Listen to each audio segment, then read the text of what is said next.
Okay, so UFC 289 this weekend.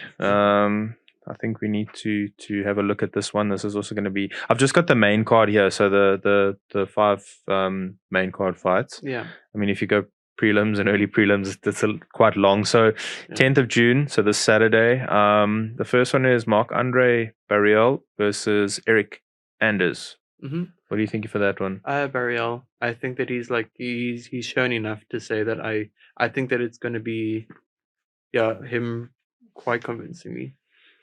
Yeah, I think Barriault as well.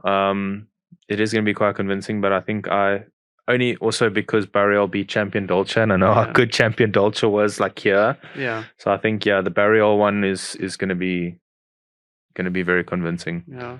Yeah. So we said that about the Tim Elliott fight as well in the previous one, but hopefully, let's see what comes. So we're both going with Barriault. Yeah. Okay. Then the next fight we got is Dan Eryk versus Nate Landwehr. What are we thinking for that one? I think I'm less familiar with these fighters. I've only seen the highlight reels, but I would just looking at the record probably say Eryk. Yeah, it looks to me like the UFC is trying to push him a little bit. Mm-hmm. I would say Eryk. I'm gonna go with Nate, to be honest with you. Okay. I think Nate. The thing with Nate is the momentum's on his side. Mm-hmm. He's also got 3 performance or bonuses in his last 3 fights. Okay. 1 was fight of the night, 2 were performance of the night. So yeah, I think that's probably going to be. I mean, all that momentum on your side. I think Eyryk's he's had a bit of a stop-start. Yeah. You know, he's been around for a while. Yeah, they've had a couple of stop-start fights in the last little while. So I think for sure Nate for me in this one. Okay. I do like it when we disagree. It's good, because then at least it's not so monotonous, and then we can have a score and tally everything afterwards. So the next fight we got. I always butcher the surnames, so I'm just gonna say, and maybe we should just put the names on the screen and the tail of the tape kind of thing. We got Mike Malott and Adam Fugitt. If I said that correctly, I don't know. I'm bad with these names.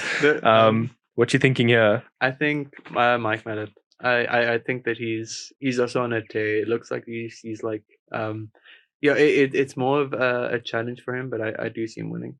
Yeah, I've also got Mike on this one. I think he's just at a high level of competition, to be honest with you. Yeah. He's. I think the UFC. It seems like the UFC is pushing him as well. I mean, 3rd fight from the top. After 10 or 11 fights is massive. I was looking at, take Cameron for example. Cameron's still on the early prelims in the next UFC, and he's 8-0 and had solid victories. He's not even on the prelims yet, and this guy's main card. Couple of fights in and main card. So I think they're pushing for him to do well, and I believe the hype. Yeah. I think he's way more tested. So I'm also going to go with Mike on that one. Okay. So we're 2 of them. We've got the same. I know. This one, I think we might actually have some different opinions. So Charles Oliviera and Beneil Dariush. I have Beneil. Okay. I think that so it's going to be a tough one for him, because I do think Beneil he gets the W in a lot of these fights by getting to the back.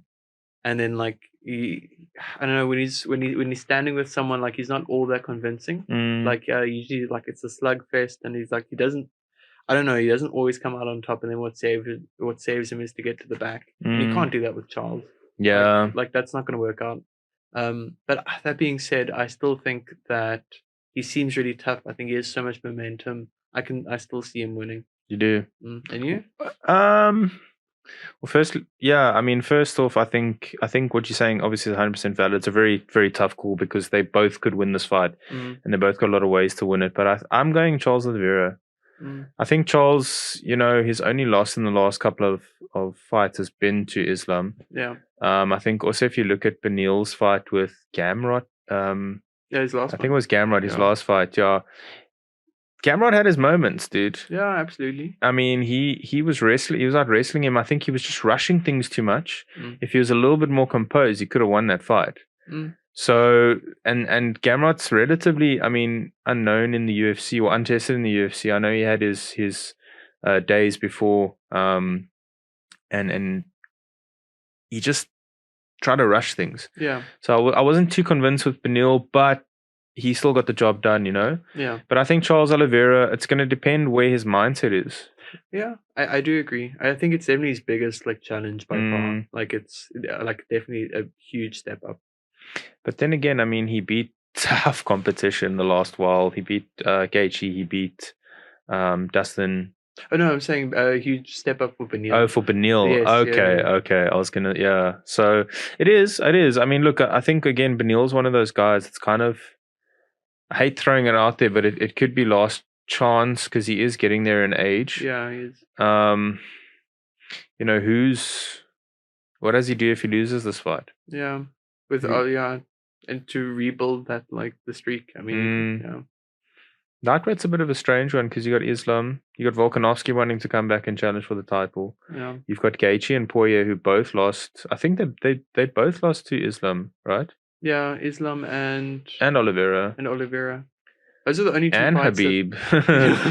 Yeah. So they're I mean they're in there and they're always there, but like what does the title picture look like now? When's Islam gonna fight again? Like how many title shots can you give like Justin and Dustin before like gets like a little bit favoritism? Yeah.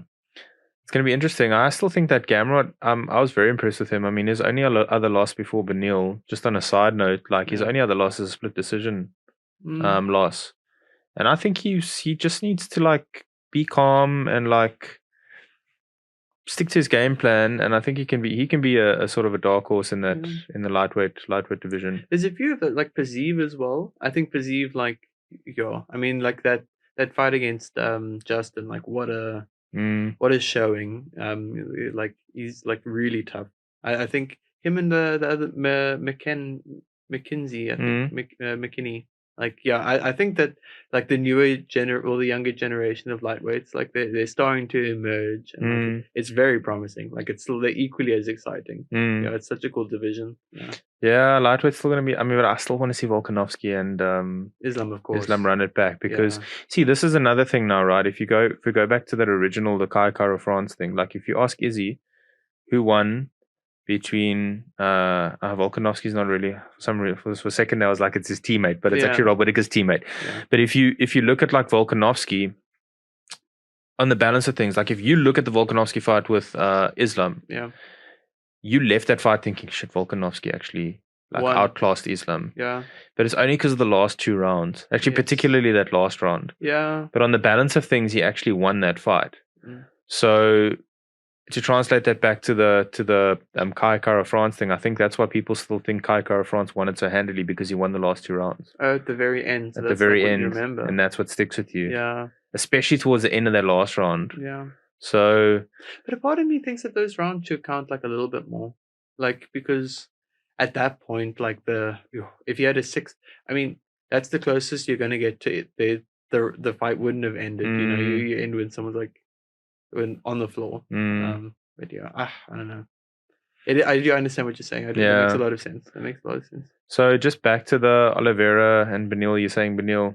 Yes, I think Beneil. You say Charles. I say Charles. Charles by submission. You? Beneil by? Oof.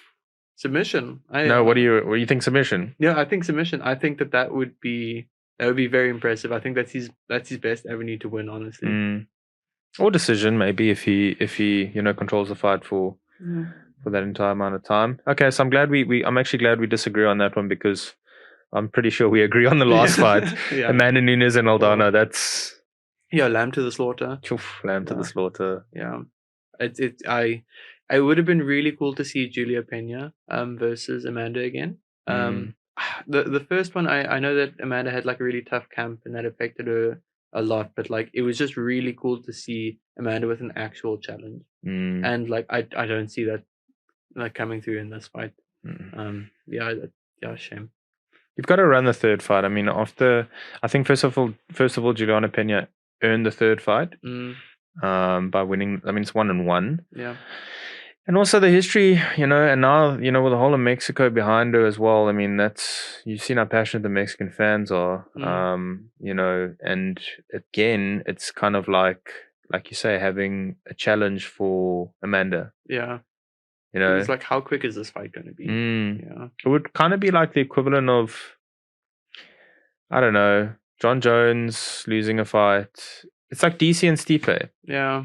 You have to have a third fight. Yes, yeah. Even after that second fight, you had to have a third fight. Like, it's automatic. Yes. You've got to have them in a row. But obviously this didn't happen now. Now poor Aldana. Yeah. I'm actually worried. Like they say, you don't play MMA. And listen, she's a professional in her own right. She's got a skill set in her own right. And no disrespect. No, none at all. But I just go back to that fight with Beth Correa, where she was being outstruck by Beth Correa, and she was just like awkward. And I know it's years and years ago. Yeah. And she improved herself against Holly Holm. Yeah, that was like a pretty good fight. It was a massive improvement. Yeah. But Holly Holm was also like on the tail end. Like, she's also older. Yeah. And I mean, she did lose that quite. I mean, in the end, it was quite quite comfortable for Holly Holm. So Holly Holm is more of a precision puncher than she is a power puncher. And like Amanda, she can do anything. Amanda's just, how does USADA not pick her? You know what I mean? Like I'm not saying but I mean, she looks like if there's someone besides Yoel Romero ever that you would be like, how do they pass the USADA test? It's Amanda, because she's so strong and she's like so dominant. Nothing else. So the question really is, how long is Aldana going to last? How long do you think she's going to last? Can she stay calm and composed to make it out of the first round? I don't think so. I think it's going to be one of the quickest. Oh, okay, I'm not going to. I do think less than 30 seconds. I think Amanda's going to rush her. And I think she's going to overwhelm her, and like it'll be over very quickly. Yeah, you're probably right. I mean, look, if she had a bit better footwork, she could maybe like keep a distance and just not rush in. But I mean, not get stuck when Amanda rushes in. But like the chances of that happening are just, I mean, the golfing class is just so big. If Aldana wins this fight, I don't know if there would have been a bigger, like, I don't know what the betting odds are. Yeah. But like, I'm pretty sure they significantly skewed in Nunes' favor. Yeah. Like, significantly skewed. If that does happen, I mean, like, it is the fight game. Like, anyone can win. Like, you can never count anyone out. If that does happen, like whoa. Like, that would just be like, an incredible thing to happen. Yeah, if that happens, I'm going to stop predicting fights. Like, I'll stop. Like, I'll say it right now. I'll stop predicting fights. So we're going to wait until the results are out, and then we're going to release it so we can cut that out. No, I'm joking. But seriously, like if like, I would be so surprised. Like, it would have to be and I'm not trying to be funny, whatever. It'd have to be something like, she'd have to clip her or something like that, Yeah. So just on a side note, Beneil's actually the betting favorite for the I did see for Charles Oliveira fight. Yeah. I do think it makes if you look at him on paper, he's coming off like an 8-fight win streak. Like, I think he's like I do think he's a smart betting on options. Sorry. Yeah. So okay, so we've got 5. You going for we've got 2 different results, and then I think we've got 3 of the same. So to be one of us is going to have more. Yeah. Well, actually not. Maybe not. Maybe we'll be tied. Yeah. Tied like we were last week.